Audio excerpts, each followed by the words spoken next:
观众朋友们，大家好，欢迎收看杰森视角。今天我们谈3个话题：一、你我是否从此要活在马斯克对世界的愿景中；2、河南开封自来水龙头流出的黑水映射出中国一个什么样的新运行模式；3、为什么多数人都错误理解了美国移民局有关绿卡申请的最新决定。5月22日，美国东部时间晚6点半，德克萨斯州南部的星际基地迎来了一个将被载入人类史册的关键时刻。伴随着震耳欲聋的轰鸣声，高达125米，相当于40层楼高的星舰 V3 型巨型火箭成功冲破天际。这不是一次常规的火箭测试，它是一个关乎上万亿美元商业帝国成败的宏大叙事的一部分。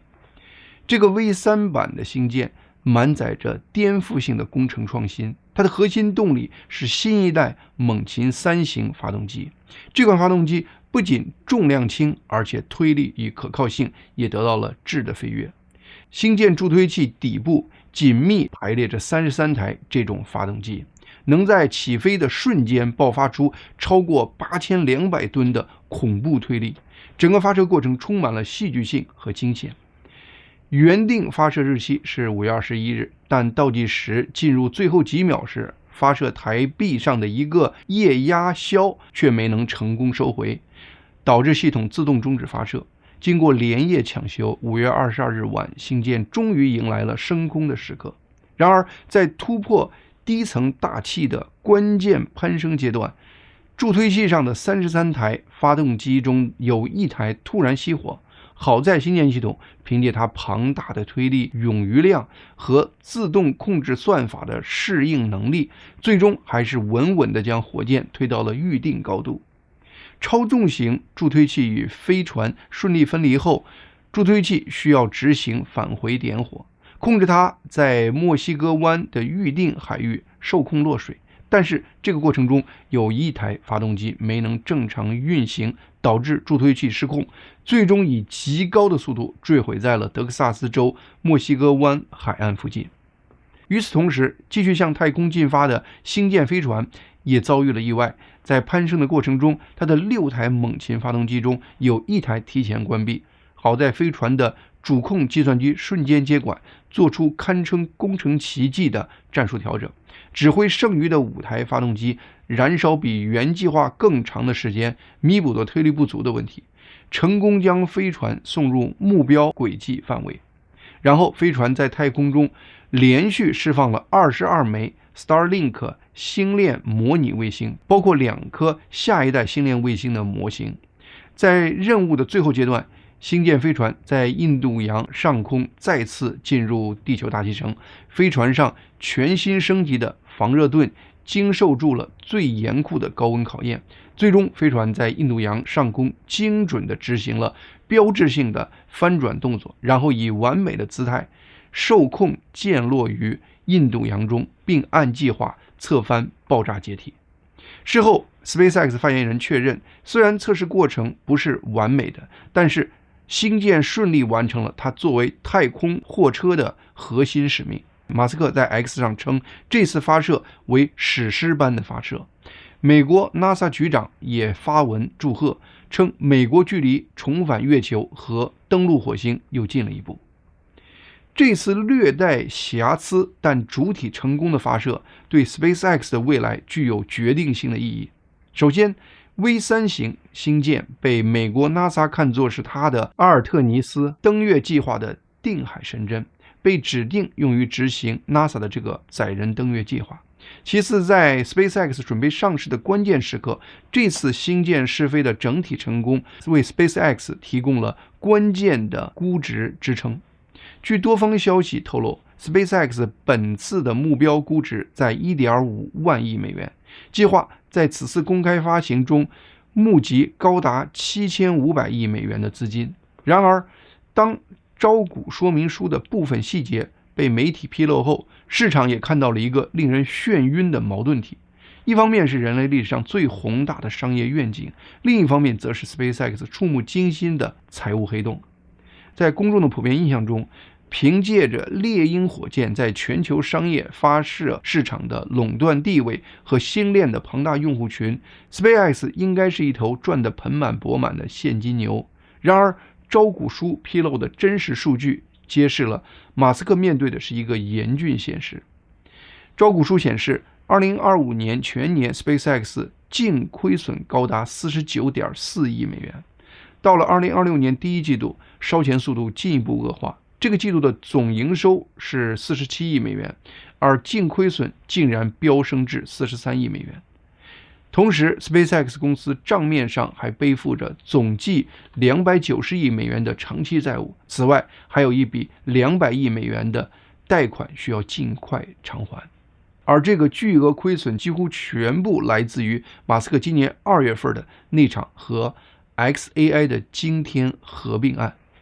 如果 SpaceX 剥离掉最近并入它的人工智能业务 xAI， 而作为一家纯粹的航天公司， SpaceX 在2024年就实现了8亿美元的净利润。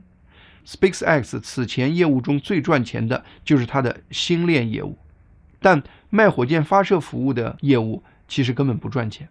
2025年，在 SpaceX 187亿美元的总营收中，星链业务贡献了114亿美元的收入，44亿美元的运营利润。而作为 SpaceX 老本行的太空发射业务，只创造了41亿美元的营收，甚至在今年第一季度账面上还有6.6亿美元的亏损。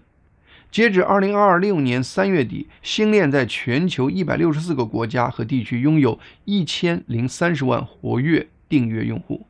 轨道上运行着约9600颗卫星。星链用户在2023年还只是230万，而现在已经达到了1030万。这种狂飙突进的扩张规模的代价就是单个订阅利润的急剧下滑。星链每月从每个用户获得的利润从2023年的99美元暴跌至2026年第一季度的66美元。星链需要大量的前期资金投入，后期旧卫星也在不断的折旧。如果每月每个用户的利润还在持续下降，那将是一个极其危险的业务信号。为了破局， SpaceX 将所有希望都寄托在了星舰和即将量产的新一代星链卫星上。目前一个星链卫星的重量约是575公斤，而新一代星链卫星的重量就直接飙升到了2000公斤。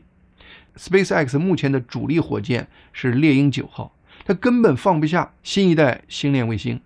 而星舰 V3 型火箭一次就可以装载多达60颗这样的新一代星链卫星。因此这次星舰 V3 型的试飞成功，打通了新一代星链卫星部署的物理通道，保住了 SpaceX 估值的核心基本盘。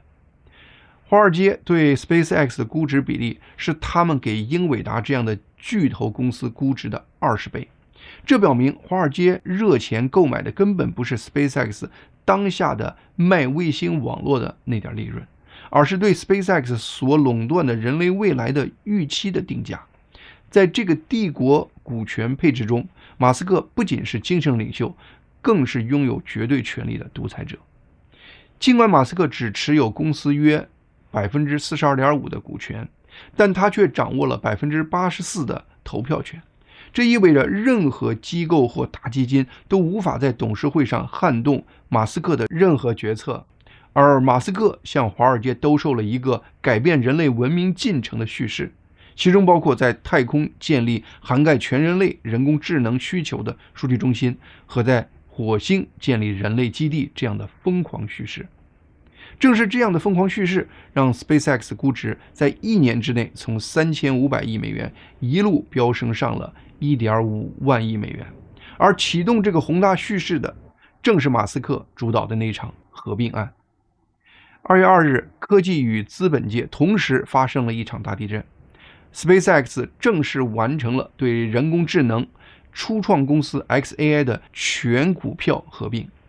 一起被收购的还有社交媒体平台 X。 这3家原本独立运营的公司被强行揉搓成了一个庞然大物，统一归属于一个叫 SpaceX AI 的公司，我们还简称它为 SpaceX。这场并购彻底改变了 SpaceX 的底层基因和财务结构。xAI 是马斯克投资的无底洞。马斯克为了训练 xAI 的核心大模型，在全球范围内疯狂采购算力资源。2025年 xAI 虽然创造了32亿美元的营收，但它消耗的现金高达140亿美元。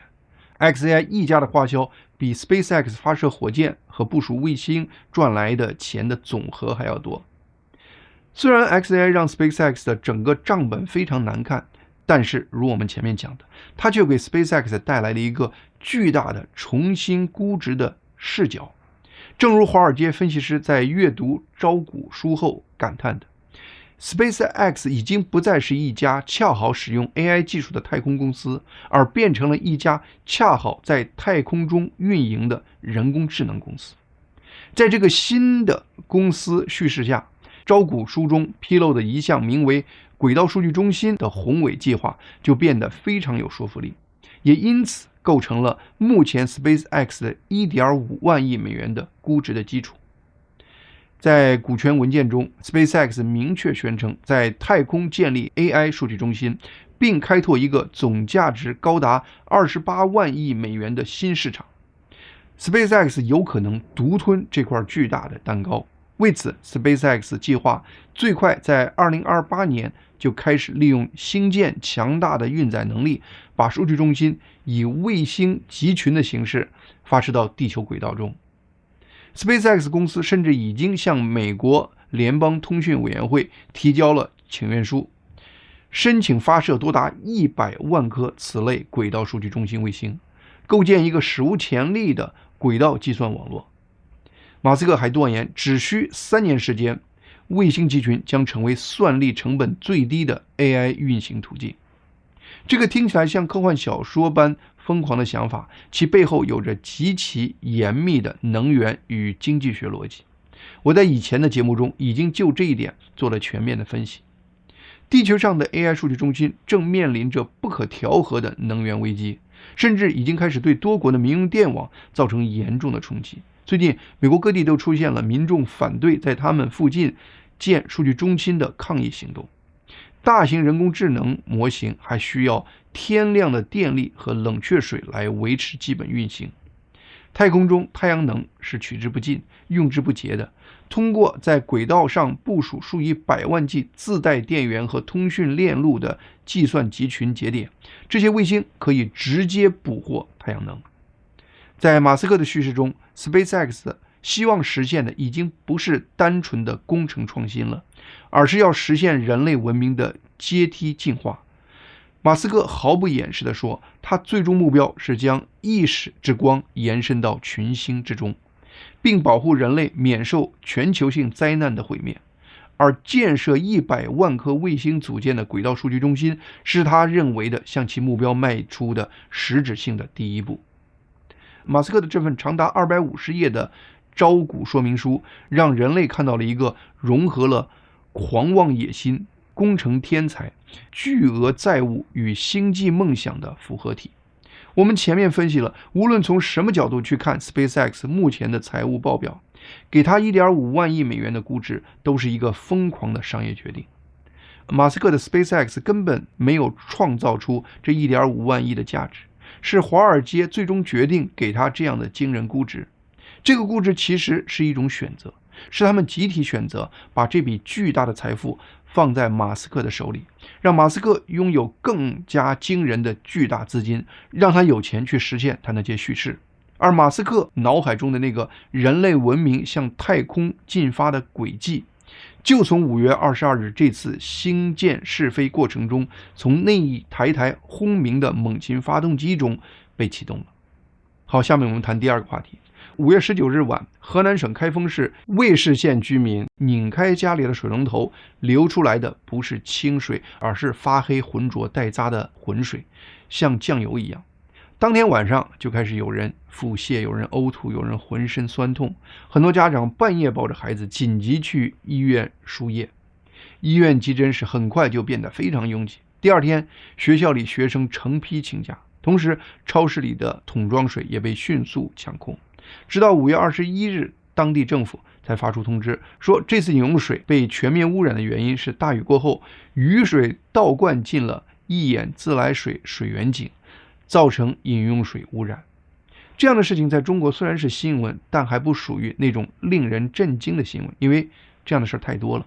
我今天之所以提起这个突发事件，主要原因是这个事件把一个中共政府平时努力藏在地下的问题直接摆在了大众的视野中，那就是中共地方政府的财政已经危机到了什么程度。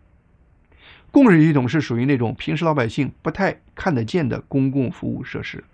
供水系统日常的管网老化、水厂工艺落后等引发水质量慢性恶化的问题，一般中国老百姓是意识不到的。在中共地方政府几乎全面进入入不敷出的情况下，挤压挪用供水系统这样的公共设施的维护经费，自然而然就成了政府的选项。一个70多万人口的县城，最基本的饮用水系统竟然会在一场雨后把大批居民直接送进了医院。中共地方政府官员可以把这个事件甩锅给下大雨，大雨也许是这次水污染事件的直接导火索，但清醒的中国人却能看到这背后真正的原因：中共地方政府财政结构的崩溃。5月20日，中共财政部公布了中共今年头4个月的财政收支情况。这组数据让我非常震惊，这可是中共自己经过多重粉饰后的官方数据。数据显示，2026年前4个月，中共一般公共预算支出和去年相比仅仅增加了 1.3%， 而其中支出增加的主要部分还是中共中央一级财政支出的增加，而像确保自来水供应这样的地方财政却仅只增加了 0.7%。从支出的类别看，和水直接相关的农林水支出，中共自己的数据显示，居然是萎缩了 10.2%。另外，交通、教育、科技、节能环保等领域的支出也是萎缩的状态。财政支出还在增加的一个关键项目是中共政府债务利息的支出，这方面增加了 6.5%。另外，增加幅度大的类别还包括社保、医疗这些必须马上填上的财政窟窿。因此有人把这组中共财政支出数据解读为中共目前的财政重点就是还债保底，外加四处灭火，其他什么创新、未来、基本民生这些领域都处在应接不暇的状态。中共现在花钱的重点已经不是建设，而是保底，不是投资未来，而是偿还过去。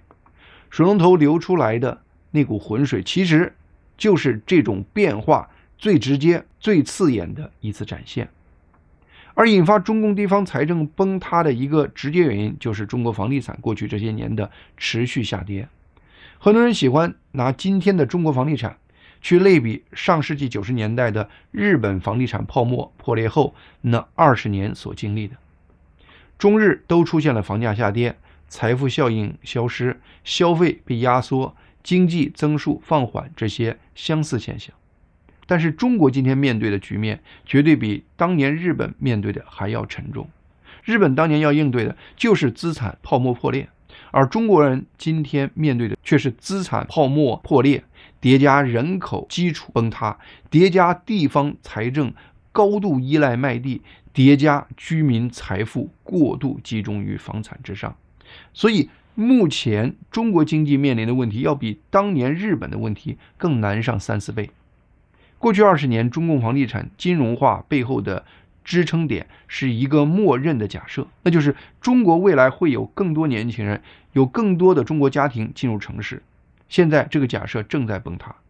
中国新生儿数量一路往下掉，年轻人越来越不愿意结婚生子，也不愿意背上几十年的房贷。中国房地产的麻烦根本不是去库存这么简单，而是未来到底是谁来买房子的根本问题。尤其是那些3-4线城市，年轻人越来越少，人口越来越向少数核心城市集中，大量普通城市的人口在流出和老化。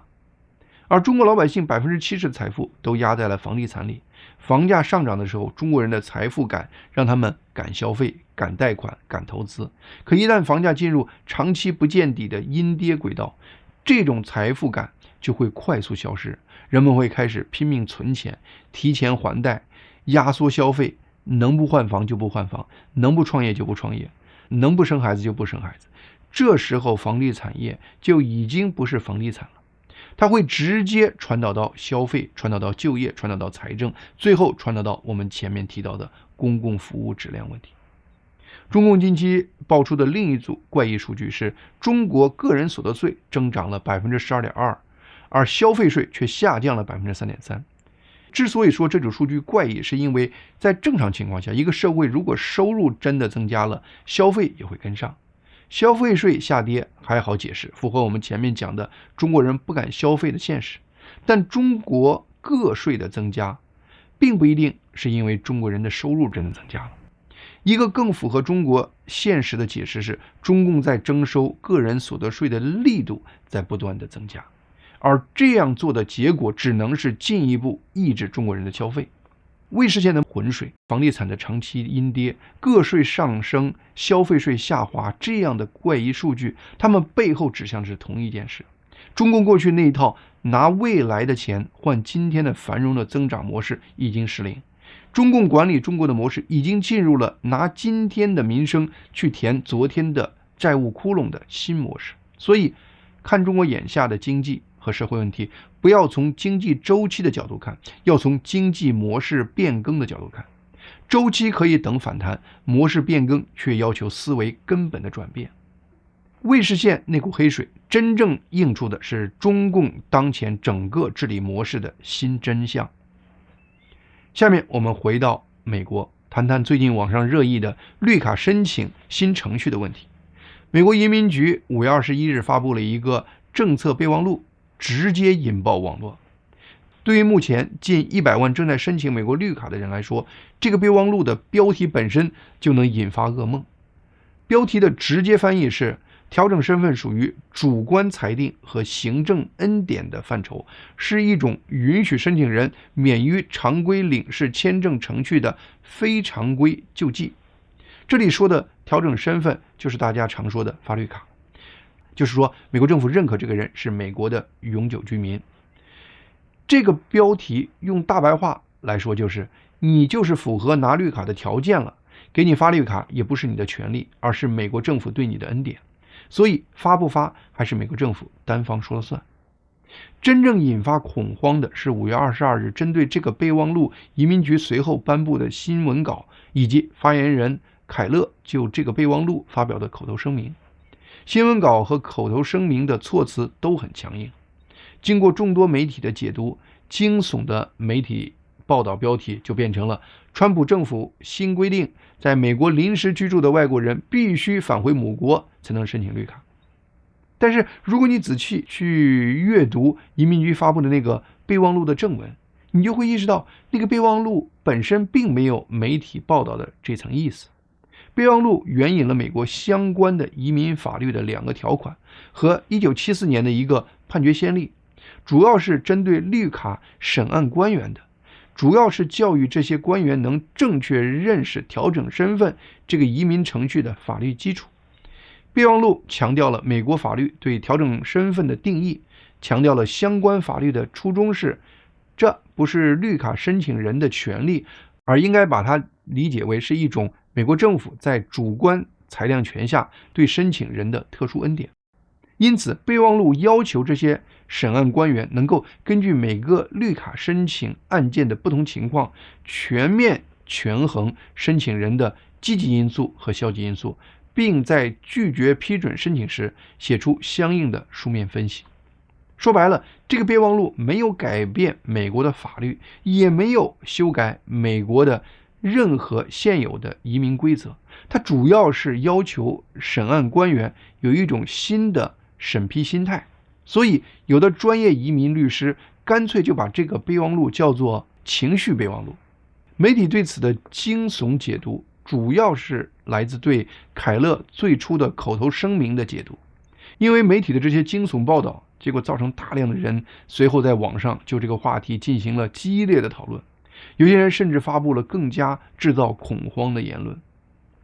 可能是迫于舆论的压力，5月22日下午，美国移民局发言人凯勒给美联社和其他媒体补发了一份新的声明，直接翻译内容是这样的：多年来，美国移民局在处理身份调整申请时，一直偏离了国会的立法初衷。现在颁布这个备忘录，不过是在重申并坚守这些立法初衷。在我们回归这些立法初衷的过程中，凡能给美国带来经济效益和在其他方面符合美国的国家利益的申请人，大概率可以继续按现有的程序推进，而其他申请人则可能需要视个人具体情况被要求赴境外递交申请。看了凯勒的这个新声明后，我的解读是，所有目前在美国拥有正常高薪工作签证的绿卡申请人应该都不会受什么影响。此前20多小时的全网恐慌，可以说完全是媒体制造的一个恐慌。而且在备忘录的正文中，还特意为一些签证类别和直系亲属移民留了台阶。对此，几家大型移民律师所的解读高度一致，他们都提到备忘录脚注明确写了申请调整身份与同时维持 H1B 或 L1 这样子可以有移民意愿的签证并不冲突。同时，备忘录还特意提到，美国公民直系亲属，包括夫妻、父母、未满21岁的未婚子女，都可以享受相应法规中已经明确提出的豁免资格。加上凯勒在新的声明中又把经济利益加国家利益这2个软性指标作为可以获得豁免的理由，这个口子就可以宽到把绝大多数基于雇佣关系的EB1、2、3签证，还有拿 O1、TA、E3、L1 签证的，乃至于 EB5 这样的投资人签证的，都可以放到这个口袋里去。而这个备忘录真正针对的人群也就变得越来越清晰了。首先是拿着旅游签证入境后想转美国绿卡的人，就属于备忘录中提到的那种最重要的消极因素，就是入境意图与后来的实际行动不一致。那么第二类人是拿 F1 学生签证，然后直接通过和美国人结婚的I-130签证来拿绿卡的，而中间没有走工作签证这一步，也可能受到这个备忘录的影响。而这个备忘录针对的第3类人是那些最初美国是基于人道主义考量而允许一些人临时入境，但是这些人呢没有按照预定的时间离境，又以种种原因开始在美国申请绿卡的人。不过那些来自被美国政府列为敏感国家的人，包括伊朗、也门、阿富汗、缅甸、海地还有众多非洲国家在内的39个国家的人，这些国家其中不包括中国和印度这2个移民美国的大国。那么这些国家的人一旦被要求离开美国去本国申请美国绿卡，那里的美国领事馆根本就不会受理他们的绿卡申请。所以这个备忘录几乎是变相告诉来自这些国家的人，你们这些来自敏感国家的人，用临时签证进入美国的人，你们以后就死了想拿美国绿卡的这个心吧。我私下甚至感觉这个备忘录核心针对的目标就是针对来自这些国家的非法或者是拿临时签证入境的人。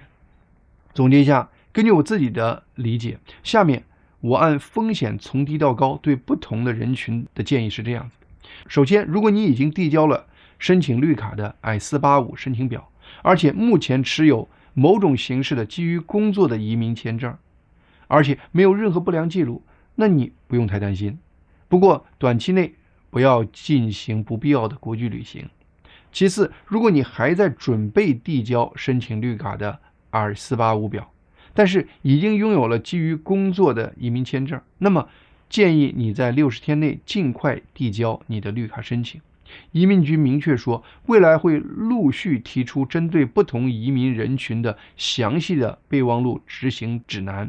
因此你越早进入绿卡申请流程，就越能锁定当前大家已经熟悉的规则。第三，如果你持学生或商务旅行短期签证进入美国的，目前正考虑通过婚姻或其他途径申请绿卡，那就建议你赶快去咨询一下律师，评估是在美国申请绿卡还是回国走领事馆程序更安全。对于这群人，备忘录确实让这些人在美国境内申请绿卡变难了。那么第四，如果你是因为比如美国针对乌克兰等国的临时保护措施而入境的人，这个备忘录的确让这部分人面临更多的风险。建议这些人立刻咨询移民律师，评估其他各种移民途径的具体风险。当然，我不是美国移民方面的专业人士，我这里谈的都是我自己对这个话题进行研究后得出的结论。如果你有具体的问题，我建议你还是咨询相关专家，再做出最终的决定。好，今天杰森视角的节目就到这里，谢谢大家的收看，希望大家能够订阅和推荐杰森视角以及杰森新闻快递这2个频道。